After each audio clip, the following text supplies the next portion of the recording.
আজ মুরগির 5 দিন বয়স। কিভাবে ভ্যাকসিন করে নিতে হবে, তা কিভাবে পানি দিতে হবে, কিভাবে নিয়মকানুনটা জেনে নিন। ভিডিওটা ভিডিওটা দেখুন, বুঝতে পারবেন।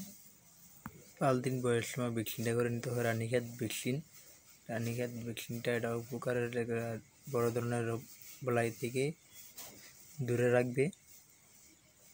তার জন্য 5 দিনের পরেই ভ্যাকসিন করে নিতে হয়। আপনার 5 লিটার পানিতে ছন্দগুলো মিশিয়ে দিয়ে দিবেন, আর দেওয়ার আগে 1 ঘন্টার মতন পানি না খাওয়া রাখবেন। ঠান্ডায় দিন ভ্যাকসিন করবেন, ঠান্ডা সকালে বা রাত্রে ভ্যাকসিনটা করবেন। আপনার গরমে কীট আক্রমণ করতে পারবে না।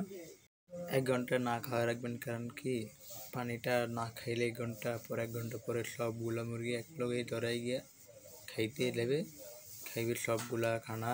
এগুলো মিস্টেক হবে না একটু। যারা আমার ভিডিও দেখেন তারা আমার পেজটাকে ফলো দিয়ে রাখবেন। ইনশাল্লাহ পরবর্তী ভিডিও আপনার জন্য অপেক্ষা রইলাম। আসসালামু আলাইকুম।